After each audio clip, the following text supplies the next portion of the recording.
ಶ್ರೀ ಪರಮಾತ್ಮನೇ ನಮಃ. ಶ್ರೀಮದ್ಭಗವದ್ಗೀತಾ ಅಥ ನವಮೋऽಧ್ಯಾಯಃ. ರಾಜವಿದ್ಯಾ ರಾಜಗುಹ್ಯಯೋಗಃ.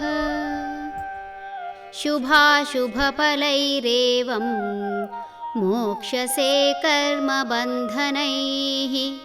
ಸನ್ಯಾಸಯೋಗಯುಕ್ತಾತ್ಮಾ ವಿಮುಕ್ತೋ ಮಾಮುಪೈಷ್ಯಸಿ. ಈ ವಿಧವಾಗಿ ನೀನು ಅರ್ಪಣಾಭಾವದಿಂದ ನನ್ನನ್ನು ಭಜಿಸುವುದಾದರೆ ಕರ್ಮ ಬಂಧನದಿಂದ ಬಿಡುಗಡೆಯನ್ನು ಪಡೆಯುವೆ. ಸನ್ಯಾಸ ಯೋಗಯುಕ್ತನಾಗಿ ನೀನು ನನ್ನನ್ನೇ ಸೇರುವೆ. ಮಾಡಿದವನ ಪಾಪ ಮಾಡಿಸುವವನ ಮೇಲೆ ಎಂಬ ಅರಿವು ಬಂದರೆ ಬದುಕಿನಲ್ಲಿ ಬದಲಾವಣೆ ಸಾಧ್ಯ. ಸಂದಿಗ್ಧ ಸ್ಥಿತಿಯಲ್ಲಿ ಸಿಲುಕಿದ ಮನುಷ್ಯ ಸಾಕಷ್ಟು ಸಮಾಜದ್ರೋಹಿ ಕೆಲಸವನ್ನು ಮಾಡುವುದು ಕಾಣಬಹುದು.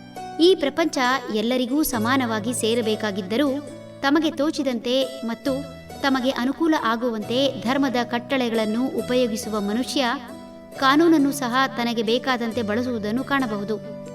ರಾಜಧರ್ಮ ಪಾಲಿಸಬೇಕಾದ ರಾಜರು ಅಥವಾ ಒಂದು ರಾಜ್ಯದ ಚುಕ್ಕಾಣಿ ಹಿಡಿದಿರುವವರು ಕೇವಲ ತಮ್ಮ ಪ್ರತಿಷ್ಠೆಗೋಸ್ಕರ ರಾಜ್ಯಭಾರವನ್ನು ಮಾಡುತ್ತಾ ಆಸೆ ಆಮಿಷಗಳಿಂದ ಪ್ರಜೆಗಳನ್ನು ಕಟ್ಟಿಹಾಕಿ ಹಣಕಾಸು ಹೊಂದಾಣಿಕೆ ಮಾಡಲು ಶ್ರಮಜೀವಿಗಳ ಹಣವನ್ನು ತೆರಿಗೆ ರೂಪದಲ್ಲಿ ಅಪಹರಿಸಿ ಸೋಮಾರಿಗಳನ್ನು ಬೆಳೆಸಿದರೆ ಈ ಎಲ್ಲಾ ಪಾಪಕರ್ಮಗಳು ಆ ರಾಜ್ಯದ ರಾಜ ಅಥವಾ ಚುಕ್ಕಾಣಿ ಹಿಡಿದ ವ್ಯಕ್ತಿ ಹಾಗೂ ಆತನ ಆಡಳಿತದ ಪ್ರತಿಯೊಬ್ಬರಿಗೂ ಸೇರುವುದು ನಿಶ್ಚಿತ.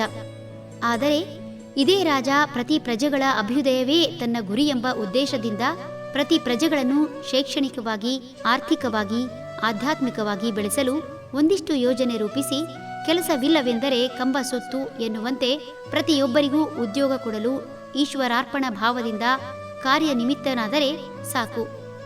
ಯಥಾ ರಾಜ ತಥಾ ಪ್ರಜಾ ಎಂಬಂತೆ ರಾಜನನ್ನು ಆಶ್ರಯಿಸಿದ ಪ್ರಜೆಗಳು ರಾಜನನ್ನು ಅನುಸರಿಸಿ ಪ್ರಜಾಧರ್ಮ ಪಾಲಿಸಿ ರಾಜನಂತೆ ಎಲ್ಲವನ್ನೂ ಈಶ್ವರಾರ್ಪಣಾ ಭಾವದಿಂದ ಮಾಡುವ ಮೂಲಕ ಎಲ್ಲವೂ ಇದ್ದರೂ ಯಾವುದಕ್ಕೂ ಆಸೆ ಪಡದ ಸನ್ಯಾಸಿಯಂತಾಗಿ ಆಸೆ ಆಮಿಷಗಳಿಂದ ದೂರಾಗಿ ಸಹಾಯ ಸಹಕಾರದಿಂದ ಎಲ್ಲರಲ್ಲಿ ಒಂದಾಗುವುದು ನಿಶ್ಚಿತ.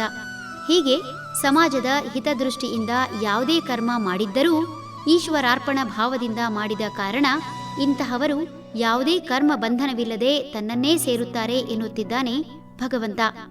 ಹರಿ ಓಂ ತತ್ಸತ್.